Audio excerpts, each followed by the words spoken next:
gorgeous one, it's Lynda Gaiao here. I've got a topic today to chat to you about, which, on the surface level might feel like something that's not that much fun to talk about, but I'd like you to bear with me. Melancholy. I don't know if that's a word that you've used often in your vocabulary of feelings and in a way to express yourself, but it isn't. I knew basically what the word meant, but I guess I hadn't used it that much. And if you look at the definition, melancholy simply is sadness. It's this deep, contemplative looking within, and it carries this weight of sadness around it. And the way that the media and everything around us promotes us being in these, woo, everything's wonderful, my life's amazing, yes, let's high five, whatever, leads us to believe that having sadness in our life is almost not acceptable. It's something that we shouldn't feel, shouldn't express. It's not okay for us to have it. And what this breeds is essentially a kind of an illness in people where there isn't this freedom to experience the range of emotions that we are capable of experiencing. And when people are in this melancholy or in this sadness, there is this pressure to get out of it as soon as possible, that it's not okay for us to be in these states. And when we filter melancholy and sadness through that lens, what happens is that we have a distortion.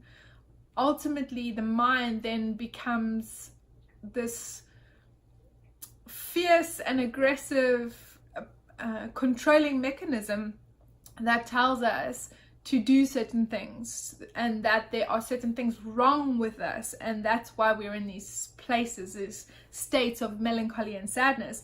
And it starts pushing us to do whatever is possible to get out of melancholy, to get out of sadness as fast as we can. And there is no room for us to just sit in it, feel it, experience it, and see what comes of it. Now, I wanted to talk to you about melancholy as a muse, because recently I was working with a client who has suffered with a lot of sad moments in her life. And one could even say that there's been depression in those phases as well. And in these places, whenever she's been there, there's been this anxious energy that essentially made her feel like there was something wrong with her, that she needed to get out of this state and into something else.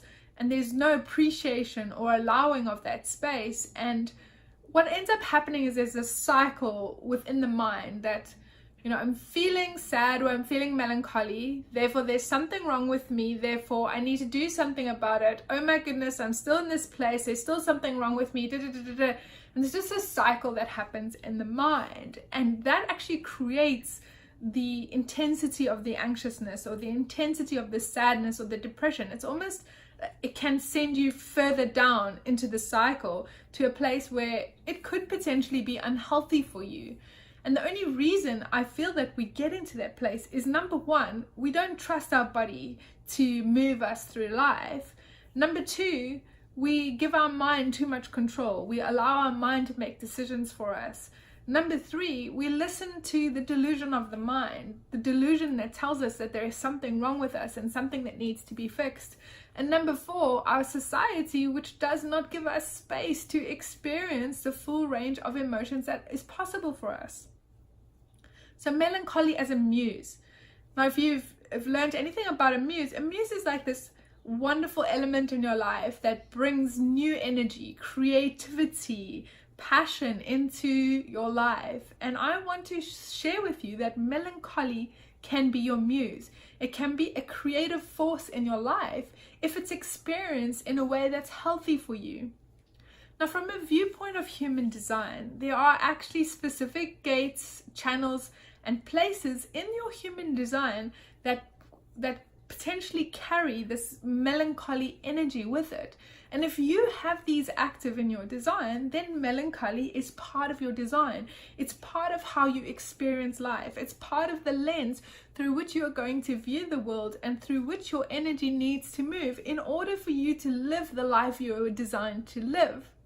Yet when you're in those melancholy states, if you have your mind that's telling you you need to be somewhere else or do something different or be something different, what happens is that you end up making decisions, taking actions, and doing things that are not correct for you, and potentially create an amplified sadness or depression potentially in your life.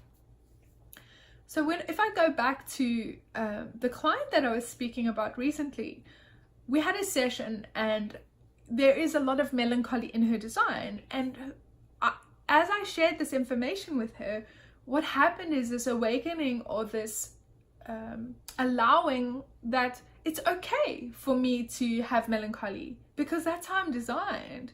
It's like giving someone permission to be who they are and not needing to be something else or to be different. And I asked her a question, I posed her a question about those times when she's been in these melancholy states. And I said to her, what has come from those states? Have you noticed anything that's come out of those states? And she sat and she thought for a while, and there was this like bright light that turned on within her, this sudden knowing and like, whoa, you know, like this bright spark. Hang on a second. In those melancholy states, she shared with me that some of her most creative writing that she'd ever done had come out of those states. And some of the most creative projects that she's now been a part of, the roots of that emerged from within the melancholy state. Yet part of the reason why she came to see me is because she was experiencing this anxiety and this depression, and she felt like there was something wrong with her and that she needed to be different. What I love about human design and sharing people's design with them is they get to see straight away, this is you, this is your design. Melancholy is part of your design, and it's okay for you to be there, knowing that any state is not permanent, that states come and go.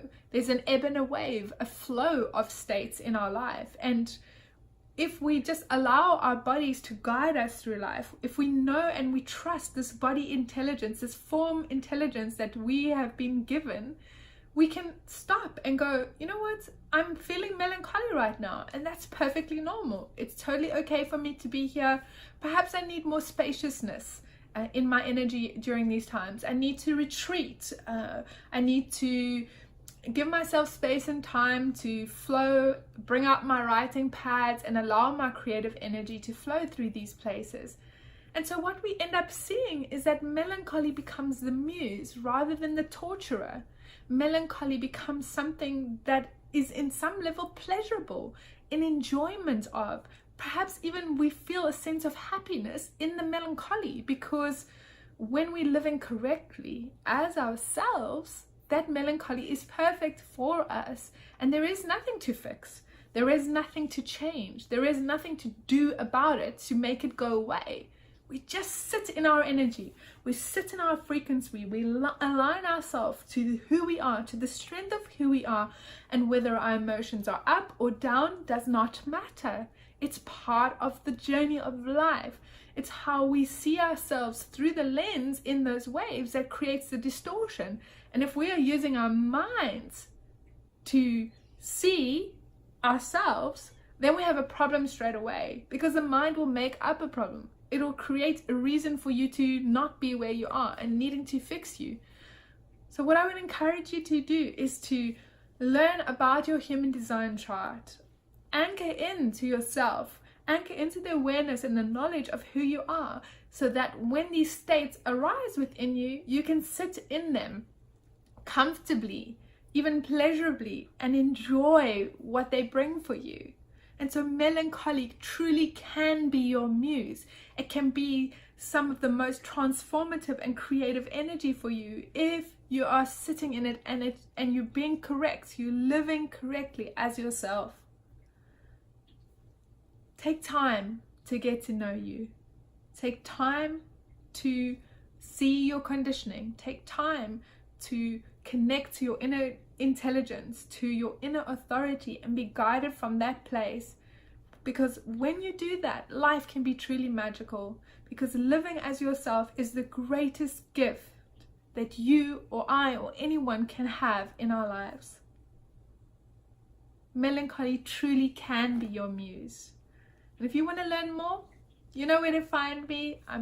I love sharing this journey with people, and I'd be more than willing to help you if that's felt correct for you. Bye, beautiful soul. I hope you have a magical day.